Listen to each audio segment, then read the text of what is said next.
The Everglades' reputation as a swamp teeming with bugs and snakes has always attracted the adventure tourist, but often sends families scrambling for a safer vacation. For the thrill seeker, the remoteness still leaves plenty of uncharted waters. For those who want the goosebumps and a well-worn path, the Everglades Trail helps you uncover the unimaginable.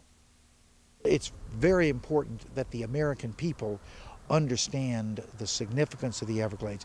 Unlike, let's say, a place like Yellowstone or the Grand Canyon, where you're just overwhelmed by the physical properties of it, the Everglades is a much more subtle place. You have to experience it, to feel it, to walk in it in order to understand why this is one of the world's most significant environmental sites.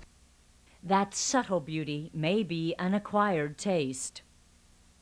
When Governor Napoleon Bonaparte Broward ran for office in 1904, his singular platform was to drain what he called the wasteland of the Everglades. But what we have learned in the last roughly almost 100 years is that we don't think of them as wastelands anymore. We think of them as God's wonderlands. The quiet, haunting sounds of the swamp speak volumes to those who want to listen. Different people perceive this area in different ways. Two gentlemen came out to the swamp, Sawgrass Prairies, back in the late 1800s, and one of them stood out in the Sawgrass Prairie, looked around himself and said, "Out here, you can see more of nothing than anywhere in the world." And another gentleman came out here, James Audubon, and he said, "This evening at sunset, when I stood out in the Sawgrass Prairies, there were so many birds flying across the sky that they blocked out the sun for minutes at a time." So two different individuals, two very different ways of looking at things. And so it's when we begin to open our eyes and even more experience this that we begin to appreciate the beauty of the wetlands and the swamps. That's right. Paradise, lost and found.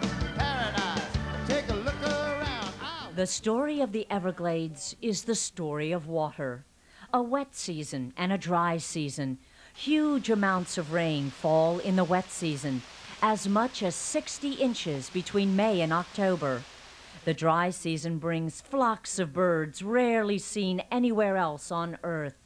Pools of water are home to gators and other wildlife, and just inches of water create the tapestry of the Everglades. We call this slow river of grass sheet flow, and it's actually just very shallow water moving not at the speed you'd expect to see in a river, but almost imperceptibly. That if you look at it very closely, you can see tiny particles moving by, maybe in an inch a second, very slowly. And that's one of the things that makes the Everglades unique, different from almost any other wetland system in the world. The true headwaters of the Everglades is near Orlando, Florida.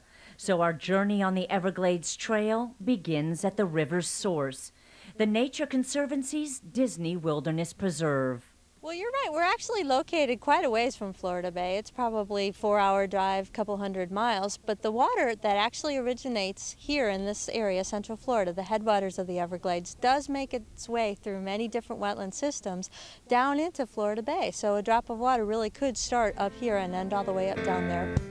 When the Spanish explorers first came to Florida, they called the land Pascua Florida, the land of wildflowers. They might have been referring to this part of Central Florida. In the fall, the fields are filled with colors, yellow, purple, and red.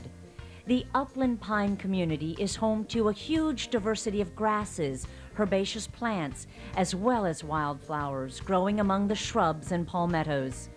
The unique blend of dry and wetlands creates the perfect conditions for the rare sandhill cranes.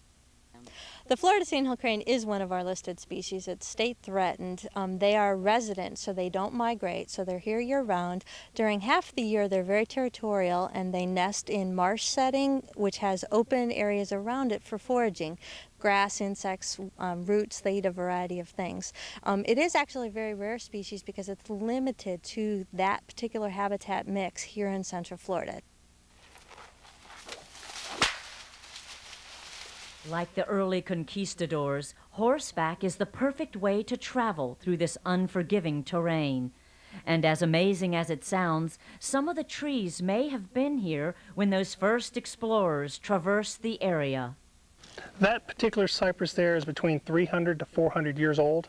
It's growing, it's a bald cypress growing in the middle of the stream here, and that gives a good accurate estimate on its age because of where it's growing. And that right there is about a Columbus Day tree, about that period. And then to give you a comparison on age, this grapevine that's growing off of this red bay tree is probably in the 75-year range because of it's growing up this tree. It's in the branches, but it didn't crawl up the tree, so it got taken up with this red bay, which is about 80 to 100 years old. The Everglades is synonymous with creepy, crawly spiders and bugs. Dozens of spiders weave their webs throughout the trees and grasses. As sinister as they seem, few are fatal to humans. All spiders are poisonous, but most of them, the poison is so minute that it doesn't hurt us or they can't bite us. They're not able to break our skin surface.